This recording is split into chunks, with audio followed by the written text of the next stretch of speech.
Welcome back to TME, everyone.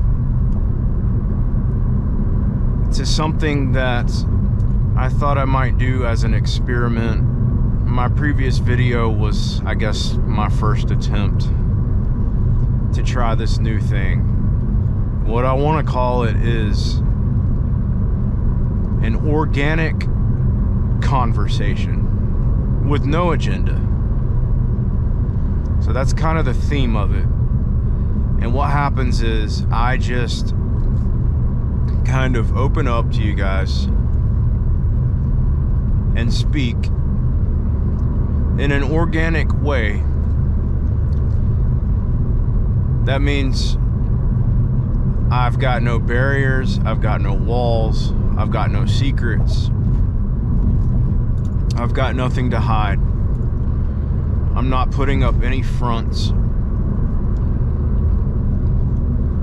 I'm just going to use the energy center of speech to talk for a while.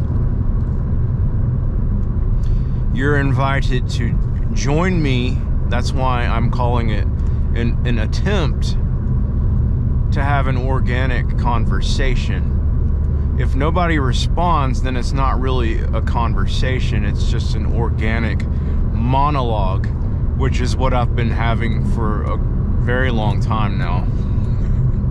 Because nobody ever comments on my videos, but they used to. And I really miss the people that commented. And I take that to mean several things. First of all, that people have no more interest in my content. The people that were there from the beginning, or maybe the people that discovered me whenever I spilled the beans and explained to you guys a couple years ago what happened to me and what I did and how I failed and how I fell.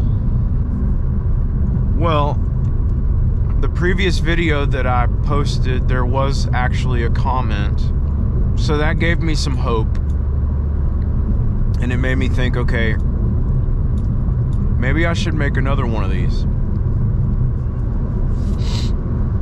And the whole thing about social media is the more you put yourself out there, the more likely you are to be discovered, the more attention you gain. And I don't want people to think that this is about getting attention. It's really not. It's really not. It is a way for me to connect. And I think that's why most truck drivers make these types of videos, is because we spend so much time in isolation that this is kind of therapeutic. Because in honesty, we're not slowing down that much. We don't see our families that much. So we don't get to communicate that much. A lot of people are probably thinking, why don't you just use Facebook or some other form of social media, some other platform?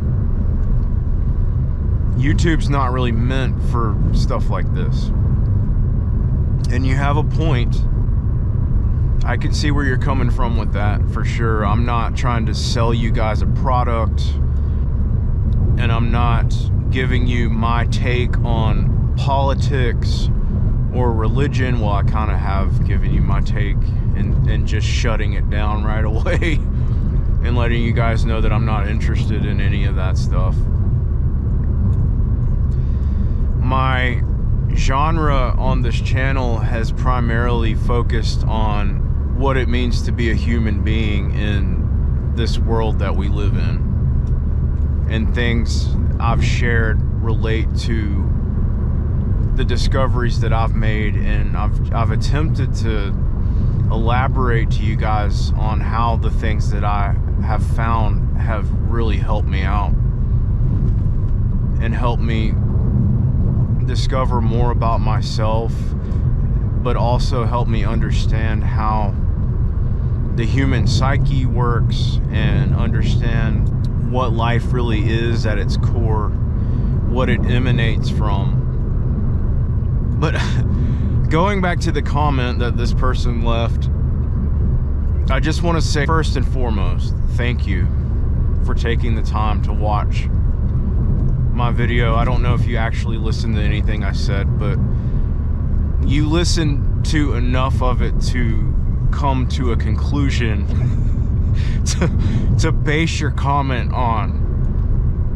Now, I've had to do a lot of self-improvement in the past couple of years. I've faced some seriously difficult situations.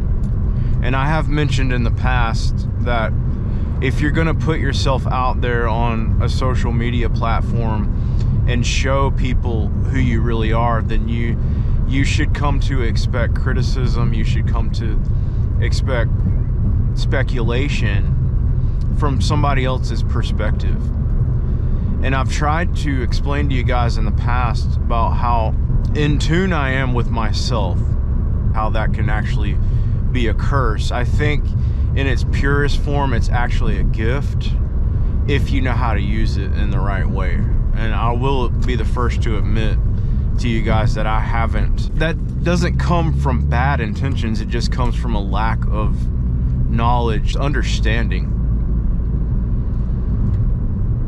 what that gift can mean. Maybe a month or so ago, I made a video about the Enneagram and the types of personalities that the world of psychology has come up with, and I told you guys I'm a type 4. The type 4 is very self-aware. When used the right way, it's supposed to be impactful for other people. It's supposed to be used to help other people. And that's really all I want to do. I don't want to draw attention toward myself. I don't want you guys to ever think that I have this complex of superiority. If anything, all I've ever carried is a complex of inferiority and feeling a lack of just measuring up to social standards.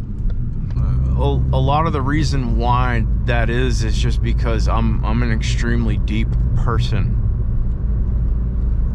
and the space that I sit in, you know, my interpretation of reality is at a sub level in comparison to most other people. So I've never really been one for small talk. If you met me in real life, I might have struggles with communicating with you. It's not because I don't have anything to say or anything to talk about. It's just that, like, because I'm probably gonna be in a different headspace than most other people,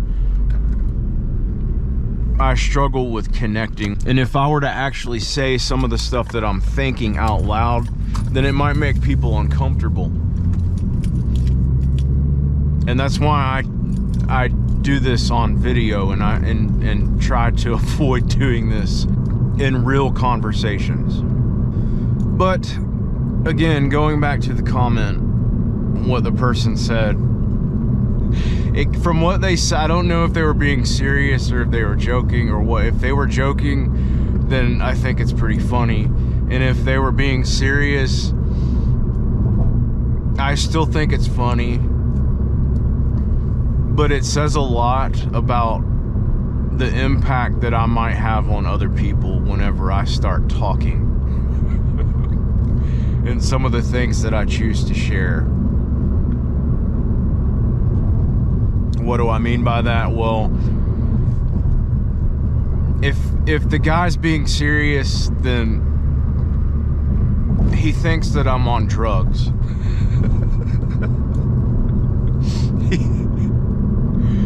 Or at least he thought that I may have been on drugs.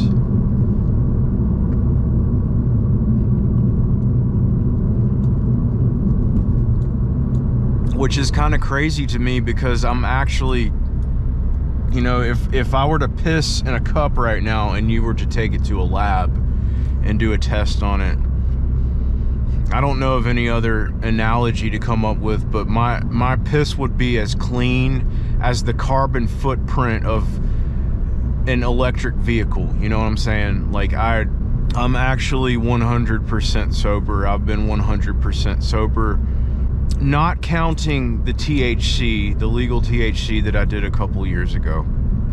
I've been 100% sober from illegal substances for over 15 years. Now, you guys might be wondering what I mean by that, because I know I told you guys in the past that I've never had any issues with substances or anything like that. And that's true for my adult life. That's true. I would say I stopped using substances whenever I was in my early 20s, because some things happened to me.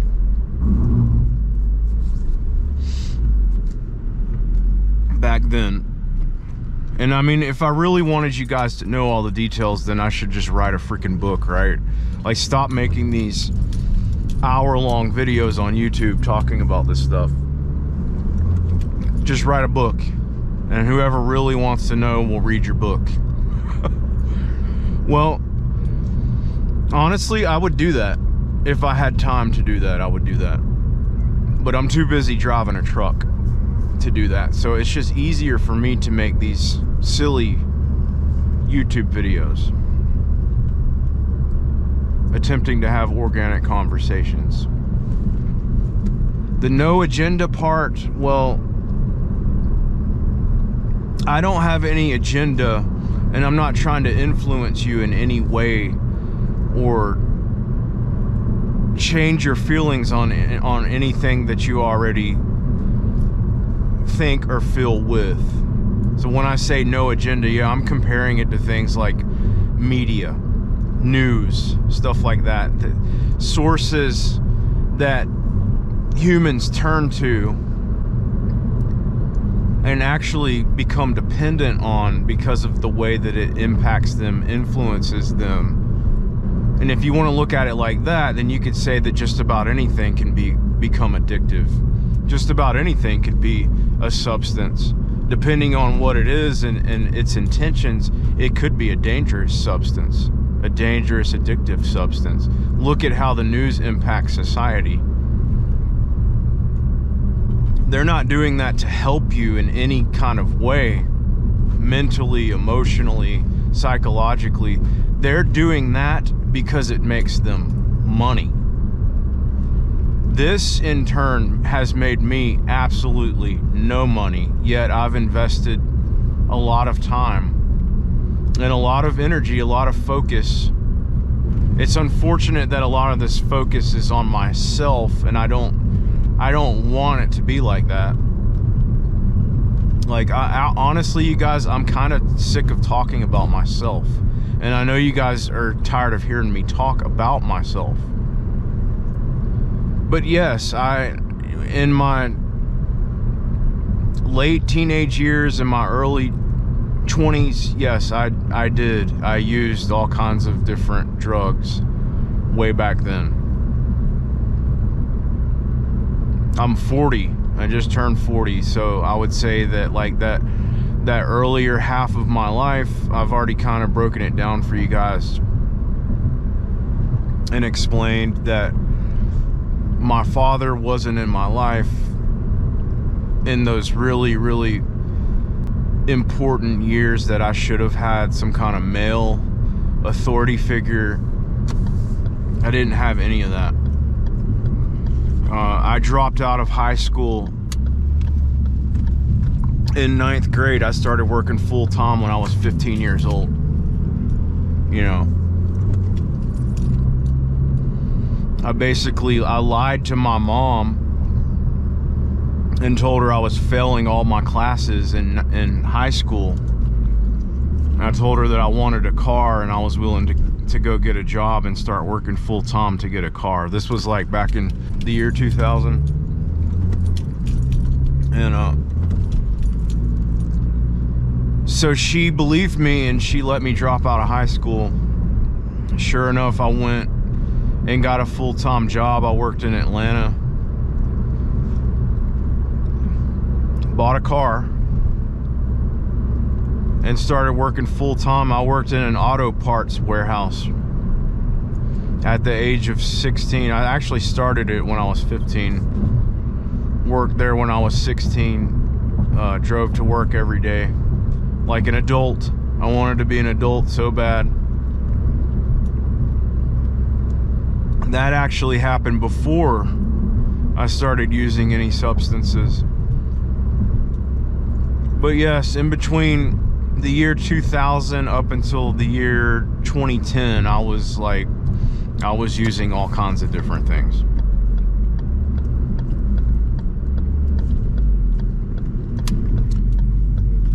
If anybody cares to know or knows to care. That's where I spent a decade of my life. So like I told you guys in a previous video, I went really, really far down that road. Have I messed with any of that stuff since then? Absolutely not. Except for the legal THC. And like I said, I did have issues after having injuries in my body. I've told you guys repeatedly about having herniated disc in my back and my right knee having all kinds of issues, having to have actually 4 knee surgeries, a very debilitating problem that with the right medical treatment wouldn't have been that big of a deal. I mean, there's like sports doctors and athletes that have similar injuries all the time, and their recovery process is very short because they have the right medical treatment. Well, me, I was depending on workers' comp doctors and workers' comp insurance. So something that would have taken, say, an athlete to a season to get over ended up taking me like 2 years to recover from. And because they took tissue out of my body, they took cartilage out of my body in my knee, which is actually the strongest, most important joint in your body. It's had adverse effects on me ever since. So my point is, I had issues with pain medication from the point of having surgeries and various injuries. I've been in a few different pretty serious accidents, not in a truck. I've never had an accident in a truck, but in a four-wheeler, you know, a car. I've been in a rollover accident, and so I'm no stranger to injuries and pain and operations, and because of that, I'm no stranger to the world of pain medication and how easy it is to become dependent on opiates, opioids, that kind of stuff. That happened after everything that I told you about in that 10-year period between the year 2000 and the year 2010. I formed a dependency on opioids because the time period that these injuries were occurring was a time period prior to when the FDA changed a bunch of laws and a bunch of rules and schedules on particular opioid drugs. So if you guys are familiar with the drug Tramadol, doctors used to think that there was absolutely no addiction risk with taking that drug. They compared it to Tylenol. They compared it to Tylenol whenever they started prescribing it to me for some of my injuries. And I was taking it like Tylenol. So I became very, very, very addicted to that drug. It's now a class 1 narcotic. Like it's extremely addictive. The withdrawal is worse than a heroin withdrawal. But the crazy thing about it is opiate addicts don't even like it because they think it's weak, because they can't feel it. Say they were taking a strong opiate narcotic like Percocet or something like that, and they tried to supplement a Percocet withdrawal with taking tramadol, it would just piss them off because they wouldn't be able to feel it. So most addicts will just talk shit about tramadol and say, oh, it's weak, it's nothing. But what they don't realize is that because they tried it one time and they didn't like it, because it didn't get them high, they didn't become dependent on it. But the people that had become dependent on tramadol and did go through that withdrawal understand. I've made other videos in the past about tramadol withdrawal, and I've actually had people leave comments verifying to me that no, they're like, I used to do heroin, I was addicted to heroin, and I've been addicted to tramadol, and I can tell you straight up that a tramadol withdrawal is worse than a heroin withdrawal. And that's crazy, guys. That's absolutely insane. I've never done heroin, so I can't imagine how bad a withdrawal from that drug would be. But I've got this person that used to be a heroin addict telling me that a tramadol withdrawal is actually worse. So what's my point? Why am I talking so much about this? Other than to just let you guys know that I was dependent on that drug for years. Well, the only outlet that I had, the only thing that I felt like I could turn to get over it was something else. Because I didn't understand. I was younger and in pain and trying to cope and get my life back together. I guess I should kind of explain that before I even became a truck driver, I told you guys I've had other jobs. I've had other strenuous, labor-intensive jobs, which actually caused these injuries that I'm talking about. And I used to be a machine operator at a big company, a meat packer. I worked in a freezer.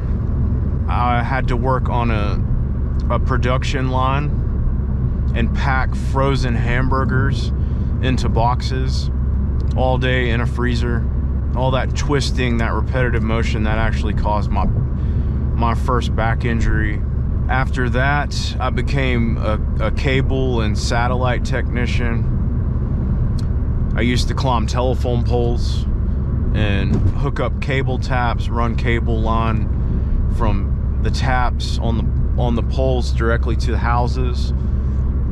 A lot of getting up and down on ladders, a lot of getting into crawl spaces and attics, a lot of repetitive motion. After that, I was a bank contractor for a little while, and I worked on foreclosed properties. I would preserve them. I'd do different things like roof repairs, winterizations,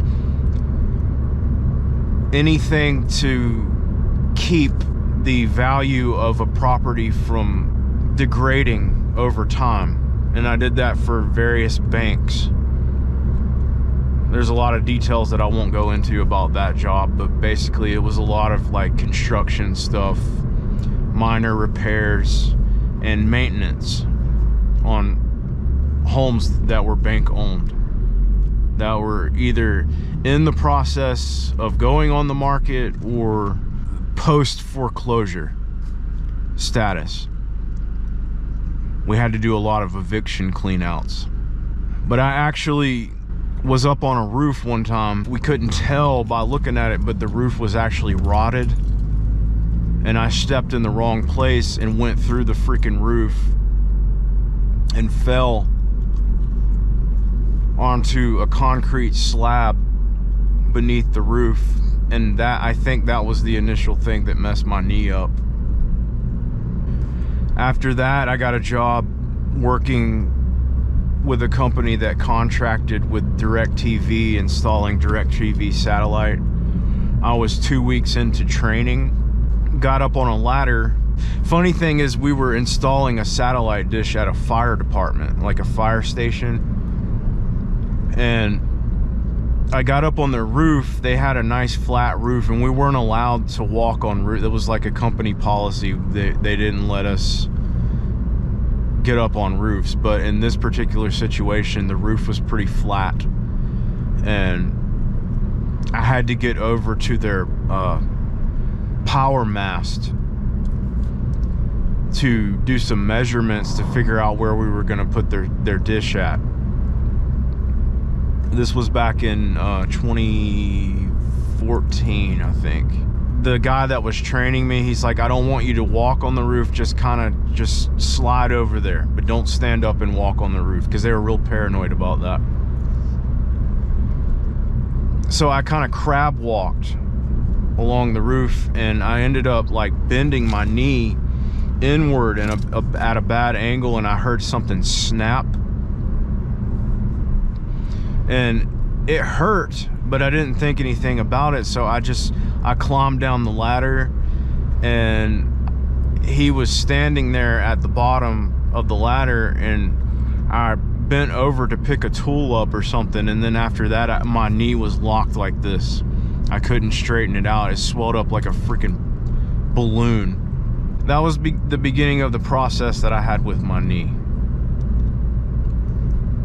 Funny thing is, I was already on the tramadol for my back.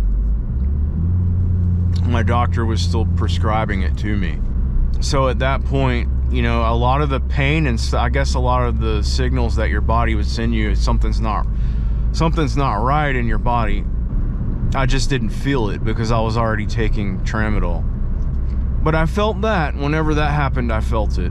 And that was the beginning of a 2-year-long process of being on workers' comp, of trying to deal with this company. And they didn't like it because I was brand new. They just hired me. I was still in training, and they didn't understand how I could have injured my knee. So from their perspective, yeah, it was kind of messed up, because I had probably gotten a previous injury on a previous job. Yet they were responsible for all the medical stuff, the workers' comp coverage and the medical coverage, to figure out what the hell happened to my knee. It was crazy, you guys, and I was in it for 2 years. Their insurance was horrible. Their HR was horrible to me. They would go weeks without paying me. And this was it started in 2014, so it was actually, you know, my son, he just turned 11 this year. He was like a few months old, like maybe 4 or 5 months old when all this happened. So yeah, I mean, there's a lot of details I know you're not interested in, but just put it this way, trying to get the operations that I needed to get better, it took 2 years for all that to happen. And finally, there was a settlement at the end of it. My orthopedic doctor, which was actually the workers' comp doctor, he eventually just said, you know, it's unfortunate, all the things that happened to you, and like we've been fighting with this insurance company to get you the coverage that you need. Your first surgery, it took them a month to approve physical therapy, and that messed your knee up even worse. You got a lot of scar tissue in your knee. I had to go in there, I had to clean it out. He had to do that a few times because I told you guys I had 4 surgeries, right? Well, the first 3 surgeries on my right knee were through the workers' comp. And they would approve the surgery, but then after the surgery, it would take them a month to approve physical therapy.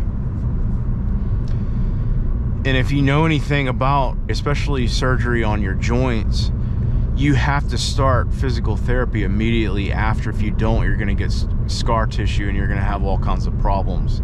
It could actually get so bad that it renders the surgery completely ineffective. So I reached a point with my doctor to where he was like, I've done the best that I possibly can with your case, with your knee. And I'm limited. There's more stuff that I feel like I can do to improve your condition, but we're so limited with this insurance company that I'm satisfied and happy with, your results. And I think your knee's gonna progressively get better over time. But I'm gonna go ahead and clear you. I'm gonna release you from my care so that you can get off of workers' comp, because he knew that it had been 2 years. He basically told me there's permanent damage in your knee, and we've done everything that we can do at this point, but you're never going to fully recover from this injury. He was actually the second orthopedic surgeon to operate on me. The first guy, he did more damage than good. The rabbit hole goes deeper, guys. I know you're probably tired of hearing me talk about this, but it actually goes deeper than that. The first surgery that I had, I told you guys my knee was locked up like this. I couldn't bend it, couldn't extend it. It was like that for a couple of months before they finally approved the surgery. Well, the first orthopedic surgeon, he just basically said, you have a bucket handle tear in your medial meniscus, and I'm gonna try to go in there and clean it up and save the cartilage in your knee. But if it's too torn, then I'm gonna have to take most of it out. Anybody that's ever had to have knee surgery knows what I'm talking about. The modern day standard in the way that they do knee surgery now is they do it arthroscopically. They'll make small incisions and they'll go in there with their narrow tools and they'll clean it out. Well, this guy, he put like you might even be able to see it. It's like a 4-inch laceration in my knee. He just completely cut my knee completely open. And he said he did that because he couldn't get access to clean the joint out if he did it arthroscopically. So he had to do a completely invasive knee surgery.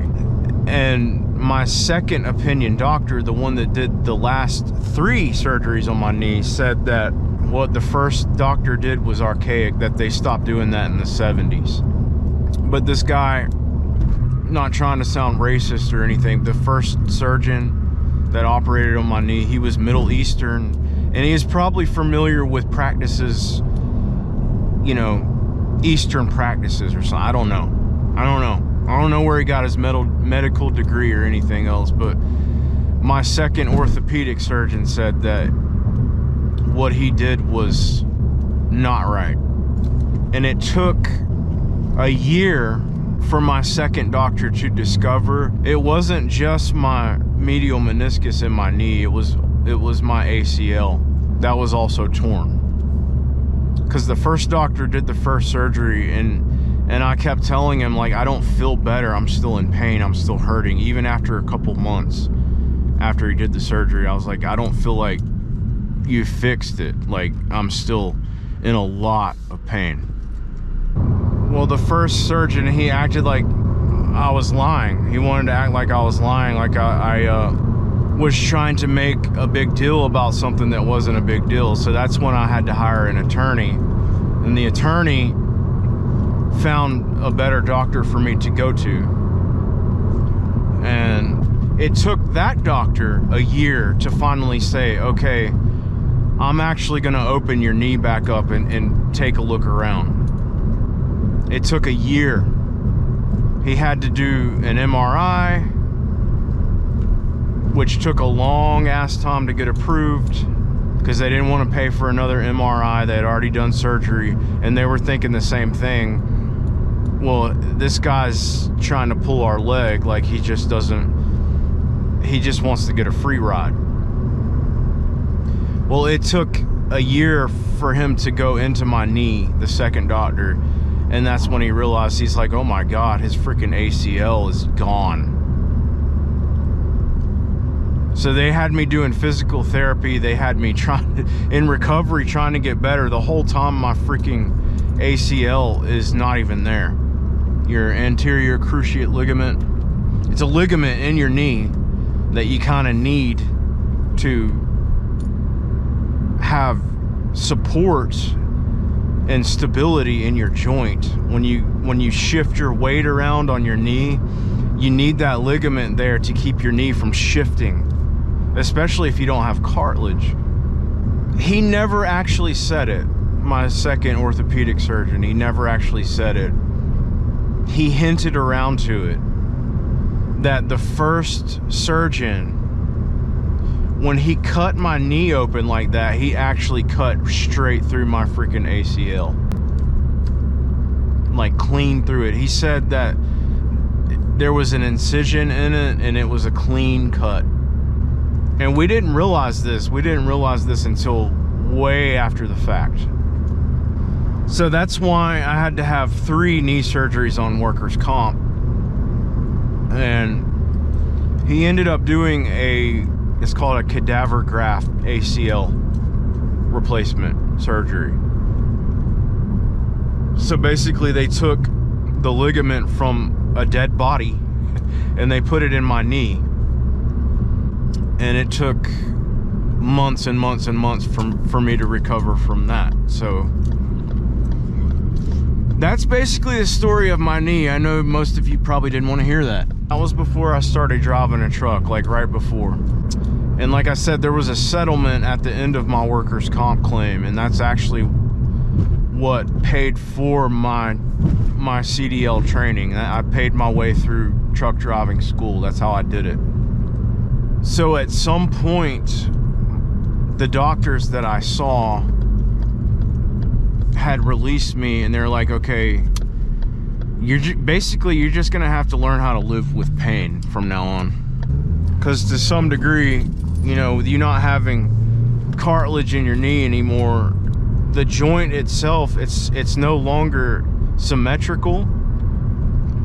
And so the way that you carry the weight on your right knee, you don't have support on the inside part of your joint because the cartilage is gone. So one way or another, you're gonna have to learn how to cope with being in pain on a normal, regular basis. And I believe that. And I think there's something about pain, like when you go through chronic pain for that long of a span of time, it becomes psychological and it becomes so familiar to you that it messes with your head. It really does. At the same time, if you're addicted to painkillers, it doesn't help that situation at all. And so when my doctors released me, that was the point where I was like, okay, I'm not gonna take this tramadol anymore. Because I had been taking it the whole time. I took it for years, you guys. Took it for years. I'm talking probably a good 4 years. I was taking that nasty, dirty, freaking awful drug. And there were periods when I would stop taking it and I would go through the withdrawal. And you would think that the more you have to endure something that's really difficult, the easier it gets, but that's not the case with an opioid addiction. It's not. It gets worse every single time you stop taking it. It gets worse. And so that was right around the time that people started talking about this plant called kratom.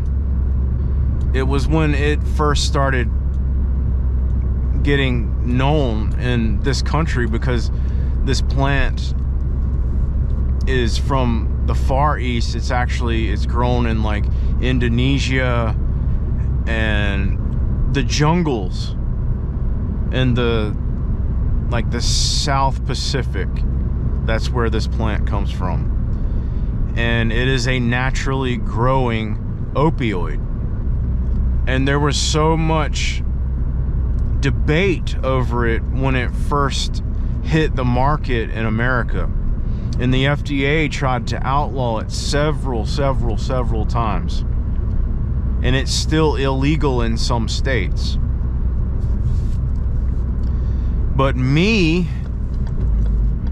being in pain at the time, wanting to stop taking tramadol, I could have continued to see my primary physician, and I could have continued to get prescriptions for tramadol. But I decided that I didn't want to take it anymore. I wanted to be done with it. And here's this plant that people are saying is a miracle, be all end all for opioid and opiate addicts, saying that if you take this plant, you don't have to worry about withdrawing from opiate drugs, but not really explaining that the plant itself is just as addictive as any other opioid drug. And guess what? They were selling it in gas stations. You could buy it online. You could get it just about anywhere. You still can, depending on which state you live in. There were states like Tennessee that completely outlawed it. It was a class 1 narcotic. You go to freaking prison if you get caught in possession of it. And then something happened in Tennessee that changed everybody's minds, and now it's available in Tennessee. It's always been available in Georgia. They tried to get rid of it a few times. There's some counties in Georgia where you can't get it, and you can't carry it. Alabama, it's always been a narcotic in Alabama. If you go to Alabama, do not take Kratom with you, because you will get charged for it. Just letting you know. It is blacklisted on the DOT substance list, so it's never been legal for a truck driver to use this stuff ever. Well, guys, I had started taking it about 6 months before I went to truck driving school, and I'd been taking it the whole time. When I went to truck driving school, this was before the DOT probably even suspected or knew anything about Kratom. And it's still a topic that's like hush, hush, hush. Even though it's blacklisted, I'm sure there's still a lot of truck drivers out there that take it. I took it. Just be straight up honest with you guys. I took it. I stopped taking it when I went to school. The first few months that I started driving a truck, I wasn't taking it. I was in pain the whole time. I was having knee pain. But I told myself, if I do take this stuff, I'm gonna take it on the weekend, and I'm gonna take it as needed while I'm not driving, while I'm not in my truck. I'm never gonna have it on me while I'm in this truck, and I'm only gonna take it when I'm off duty at home. And so that's what I did. Time went on, and I grew more and more accustomed, more comfortable with truck driving, more familiar with the job. And as time progressed, that slowly started to change. Keep in mind, guys, I started truck driving in 2016. And just to make a long story short, I took Kratom off and on for almost 10 years. I officially stopped taking this shit this year. I'm just not gonna take it anymore. I've gone through several withdrawals with this stuff. It's nowhere near as bad as tramadol, but it's still pretty freaking bad. The advocates, they'll tell you, oh, it's fine, it's not addictive, it's no more addictive than caffeine, it's leaves from a plant. It's just like tea, you know, tea leaves. But it is, guys. I'm not a botanist. I don't know all the scientific stuff about it, but it does have some relativity to tea, but it also has some relativity to opiates. And it is considered as an opioid by the FDA. But they haven't been able to outlaw it. But I will tell you right now that it is not good for you. I can tell you this, after taking it on and off for 10 years, it's not good for you. It should be thought of and handled and treated no differently than any other opioid drug. It's extremely addictive, and it's extremely hard to break the habit of taking it. And yes, there were periods of time whenever I had it on me, I was taking it, I was driving a truck, long periods of time. Didn't change the safety aspect of it at all. It didn't affect my safety. I got safety bonuses on it. I got certificates. I won safety awards with different carriers. You know, I've never gotten a citation in a truck. I've never had an accident in a truck. I have had an accident in a four-wheeler that I could attribute to a consequence of taking kratom. Not because I was under the influence of it, but just because I was sleep deprived. And it will make it more challenging for you to get adequate sleep whenever you take this stuff. So the accident itself wasn't directly caused by impairment from the drug. It was caused from a lack of sleep from taking the drug. It's nowhere near as strong as, say, heroin or Percocet or morphine or anything like that would necessarily be. It's nowhere near that strong, but it's still impairing. It will impair you. However, if you take it for 10 freaking years, just like any other substance that you become addicted to, it becomes less like an impairment, and it becomes more like a dependency, to where you're not taking the substance to get high, you're actually taking the substance to feel normal. And if you don't take it, then you start withdrawing, and that's when things start to get dangerous. And that's why I took it for so long, you guys, is because I felt like if I stopped taking it, that's when things would get dangerous. That's when I would start making mistakes behind the wheel, because my body was so dependent on it for so long. And no, it hasn't been that long since I stopped taking it. I've been off of it for a few months now, but this is actually the longest span of time that I have been off of it. And funnily enough, it does not show up on a DOT drug test. That's how I was able to get away with it for so long.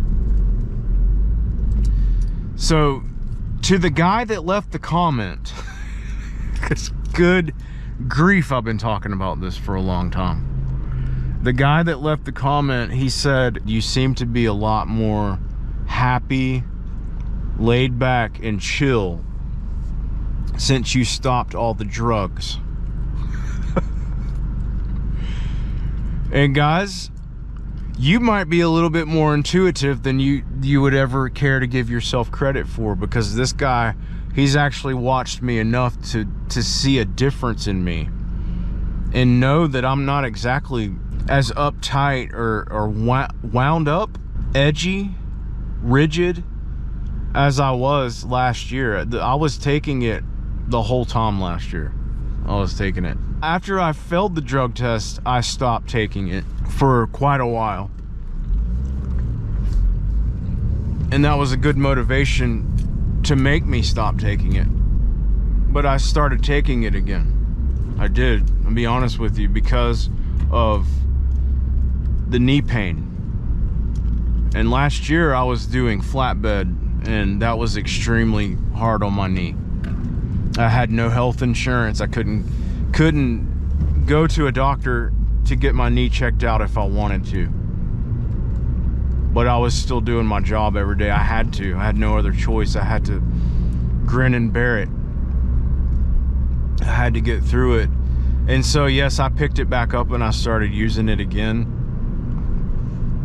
And the last time I did that, I'll be honest with you guys, it was a struggle. It was one of the hardest things I've ever had to do, to stop taking it this past time. But I haven't touched it. It's been months since I have touched it. I don't want to touch it ever again. I don't want to think about it anymore. And I'm finally bringing it to the surface. I'm bringing it to light. I'm exposing myself here. What are they going to do about it, honestly? What are they going to do? Whoever knows, whoever finds out. It's undetectable on their test. And it never, ever put me in any kind of situations where I caused harm to anybody by taking it, other than myself. And this is something that I had to finally admit to myself, is that even though I'm not harming anybody else by taking this shit, I'm harming myself, and I'm harming my loved ones, and I'm pushing my loved ones further away by continuing to take this shit.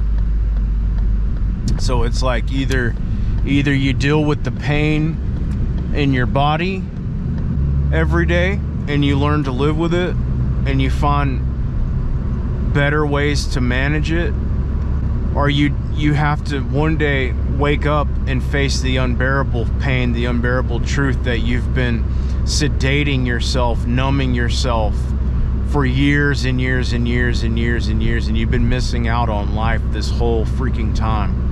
Your kids are growing up right in front of your face and you don't even feel it because you're so damn numb by this shit.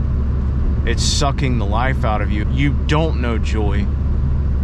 You don't know peace. You don't know love, because you're giving all of yourself. This thing is sucking the soul out of you. Can anybody relate to that? So one day you come to the conclusion that you just want to wake up and you want to be done. And you might even have to embrace your own mortality and say, look, either this ends today or I'm going to end it. And I'll be honest with you guys, I don't think I have the balls, I don't have the courage to end it. So I had to find a solution, I had to find an answer. What was that answer? Meditation. Going to the deepest part of myself and facing it for what it was, and just giving it to God, surrendering it. Stop trying to manage it. That's the thing, like, I was never reckless with taking the stuff. I was very, very in my mind, in my understanding, I was very disciplined with my dosage. I never took more than what I felt like I needed to take, and I never binged on it while I was working. I just took enough to get by. I just took enough to keep the withdrawal symptoms at bay. And so because of that, I was actually caught up in my own delusion that I was managing this thing, when it is actually just sucking the life out of me and killing me. But going back to what I said before, anything can be addictive in a destructive kind of way. And I think that's the kind of world that we live in today. Like, anything can be an addiction. Anything can be unhealthy in that kind of a way. You can binge on more than just substances. You can give yourself away to something that's devoid of life and become unconscious from anything that doesn't have life in it. I'm very familiar with the concept, trust me. But it's taken a lot for me to be honest with you guys about this. It's taken a lot for me to admit this to you, especially after this long of a period of time. I kind of wanted to tell you guys whenever I first stopped taking it earlier this year. I wanted to tell you guys then, but I was so scared because I had been in that place before where I stopped taking it and I'm trying to overcome it. I've been in that place so many freaking times I can't even count. So I didn't want it to be another one of those things where I'm making a declaration and telling you guys, well, I'm never going to take it again, and then end up lapsing and screwing it all up. because I did that so many times in the past. I didn't want it to happen again, so I just decided to remain silent about it. And I feel like complete transparency. You know how I said meditation is the answer for me? Well, also complete transparency and just being 100% honest. Not having any secrets is the best, healthiest thing for me. And I know that it's a scary thing to think about whenever you decide to share secrets and expose yourself. I mean, that's like the quickest way to get rejected by anybody, is to be 100% honest, especially about something like this. But I'll be honest with you guys, I've been up, I've been down, I've been all around, and I really don't care what anybody thinks.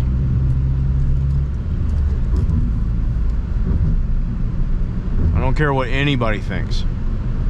And call me a hypocrite, call me fake, call me a coward, call me what you will. I honestly don't care what you think.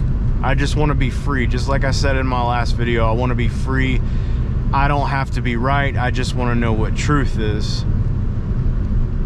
And the only one whose thoughts toward me really matter to me in the long run is God.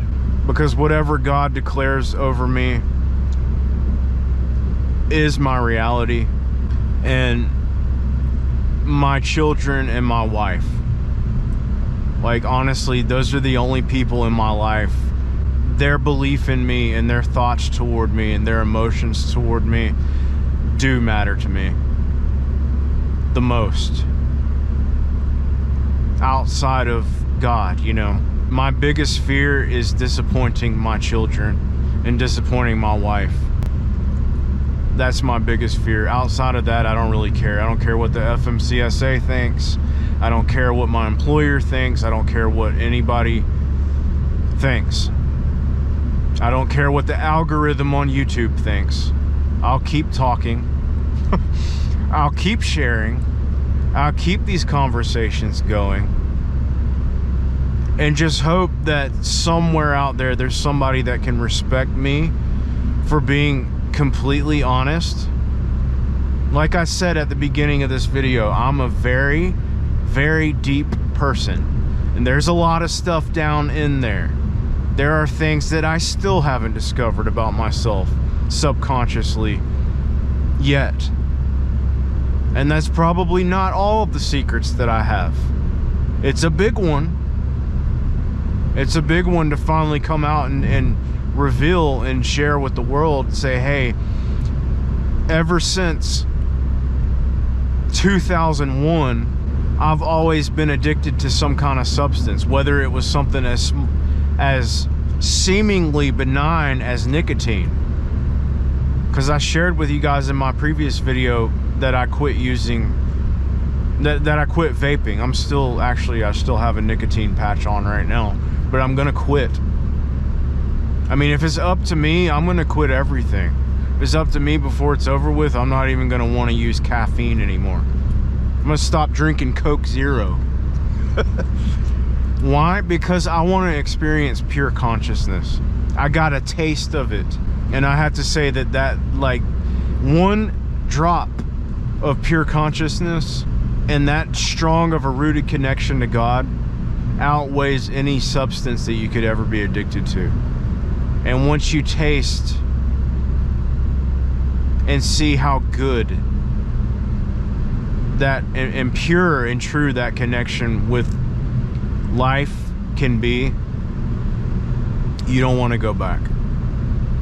Like, you give up anything to be in that place as much as you can. And the best way to get there is to let go and release all of the stagnant secrets and things that you've held on to for so long. So honestly, if anybody out there that has been with me this whole time, that has watched me, like, I hope that you guys don't think less of me for everything that I just shared with you. I actually hope that you feel closer to me for being more honest with you. And no, I don't have any, I think that's probably the darkest secret that I have. It's the one that I've been holding on to for the longest. And it's the darkest secret that I have.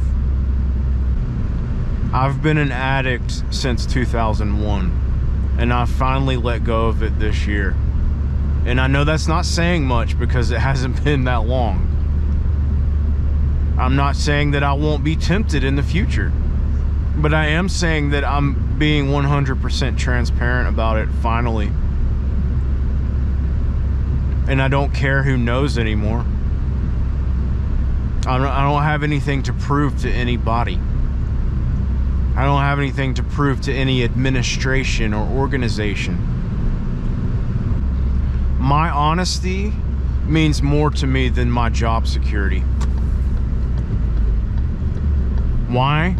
Because I don't want to trust in my own survival skills and mechanisms and the lies that I have to build to feel like I have some kind of false sense of security or a false foundation in society, in this fake world that we all live in and inhabit, that we've built ourselves out of our own delusional manifestations from our own psyches, and the pain and the fear that has motivated all of that construction to build up facades in each one of our lives. Again, I want to know truth, even if that means making myself and other people uncomfortable. And so the first step in all of this is, I think, making videos like this to be 100% honest and actually speak out with sound waves into the air, my voice saying things that, like I said earlier, would make most people extremely uncomfortable because they're just that honest and deep. Your takeaway from all this is up to you. And again, I thank you for watching. I'm almost at work now, so I'm gonna let you go. But guys, just know this: I'm freer today than I have been in any other point from the first point that you ever saw any video that I've made. I'm freer today than I've ever been. Don't worry about me. If I can tell you a secret like that and be okay with it, then I must be making some kind of progress toward the light. If I can be that real about it and admit to you that, say, yes, there were legitimate things that led me into the situations that I got myself into, but also admit at the same time that I'm a weak human being, and it was my weakness and my own struggling that actually buried me under all that shit. That's my pile of shit, you guys. I've said in the past, everybody has their own pile of shit that they want to hide, that they want to cover up. I think that's mine right there. I just exposed it to you. Well, I was buried in it for a long time, and I finally got out of it. And every day is a step forward, you know. So please, leave a comment. Let me know what you think. Thanks for watching. I'm looking for friends, you guys. I've said that before too. Like, I want connections. This isn't about, oh, look at my big successful YouTube channel. I'm a big time truck driver on YouTube. Look at my following. Look at my audience retention. Look at how many thumbs ups I got. No, this isn't about that. This is about a real person exposing themselves for somebody else to see and connect with, maybe relate to.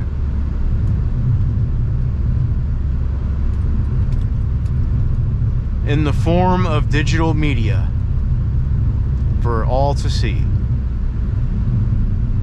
But I'm gonna go on from here. My heart's gonna keep pumping blood. My lungs are gonna keep drawing air. Electrical frequency is gonna continue to go through my brain. I'm gonna move on. I'm gonna have closure. I'll see you guys next time. All right, later.